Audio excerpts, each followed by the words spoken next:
ಜಿಲ್ಲೆಯ ಹಾಗೂ ಪುತ್ತೂರಿನ ಜನತೆ ಹೆಚ್ಚು ಪ್ರಬುದ್ಧರಿದ್ದಾರೆ. ಈ ಕಾರಣದಿಂದ ಚುನಾವಣಾ ಸಂಹಿತೆಗಳನ್ನು ಹೇರುವುದಕ್ಕಿಂತಲೂ ಎಲ್ಲರನ್ನ ವಿಶ್ವಾಸಕ್ಕೆ ತೆಗೆದುಕೊಂಡು ಚುನಾವಣಾ ಪ್ರಕ್ರಿಯೆಯಲ್ಲಿ ಪಾಲ್ಗೊಳ್ಳುವಂತೆ ಮಾಡಿದ ಪ್ರಯತ್ನದಿಂದ ಪುತ್ತೂರಿನಲ್ಲಿ ಅತ್ಯಂತ ಪಾರದರ್ಶಕ, ಶಾಂತಿಯುತ ಚುನಾವಣೆ ನಡೆಸಲು ಸಾಧ್ಯವಾಗಿದೆ.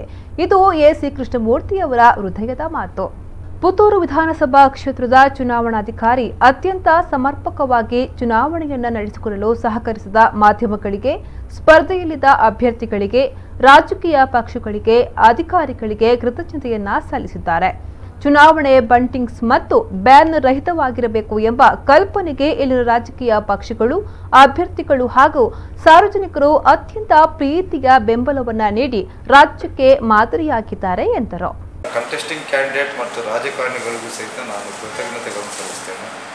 ಯಾಕೆ ಅಂತಂದರೆ ನಾನು ಏನು ಕೇಳ್ಕೊಂಡಿದ್ದೆ ಅದನ್ನೆಲ್ಲವನ್ನು ಸಹಿತ ಪರಿಪಾಲನೆ ಮಾಡಿದ್ದಾರೆ. ಇಡೀ ಡಿಸ್ಟಿಕ್ಕಲ್ಲಿ ನನಗೆ ತಿಳಿದ ಹಾಗೆ, ನಮ್ಮಲ್ಲಿ ಪೀಸ್ಫುಲ್ಲಿ ಆಗದ ಹಾಗೆ, ನಾನು ಹೇಳಿದ ಹಾಗೆ ಬೇರೆ ಕಡೆ ಆಗಿಲ್ಲ ಅಂತ ಆಗಿದೆ. ಎಲ್ಲ ಕಡೆ ಫ್ರೀ ಆ್ಯಂಡ್ ಫೇರ್ ಆಗಿದೆ. ಒಂದು ವಿತೌಟ್ ಕಂಪ್ಲೇಂಟ್ ಆಗಿದೆ ಅಂತ ನನ್ನ ಮಾನ್ಯ ಜಿಲ್ಲಾಧಿಕಾರಿ ಹೇಳಿದ್ದಾರೆ. ಅದೇ ರೀತಿ ನನ್ನಲ್ಲೂ ಆಗಿದೆ. ಅದಕ್ಕೆ ಭಾಳ ಮುಖ್ಯವಾಗಿ ಎರಡನೇ ಕಾರಣ ನನ್ನಲ್ಲಿ ಕಂಟೆಸ್ಟಿಂಗ್ ಕ್ಯಾಂಡಿಡೇಟ್ ಮತ್ತು ಪೊಲಿಟಿಕಲ್ ಪಾರ್ಟಿಯ ಲೀಡರ್. ಎಕ್ಸಾಂಪಲ್ ಕೊಡ್ತೇನೆ. ನಾನು ಮೊದಲ ಮೀಟಿಂಗಲ್ಲಿ ತಾವೇ ಇದ್ದ ಹಾಗೆ ಮೊದಲ ಮೀಟಿಂಗಲ್ಲಿ ರಿಕ್ವೆಸ್ಟ್ ಮಾಡ್ಕೊಂಡಿದ್ದೆ, ಒಂದು ಬಂಟಿಂಗ್ಸ್, ಬ್ಯಾನರ್ ಆ್ಯಂಡ್ ಬಾವುಟವನ್ನು ಹಾಕಬೇಡಿ, ನಾವು ಬಾವುಟ ಇಲ್ಲದೆ ಬಂಟಿಂಗ್ಸ್ ಇಲ್ಲದೆ ಎಲೆಕ್ಷನ್ ಮಾಡೋಣ ಅಂತೇಳಿ.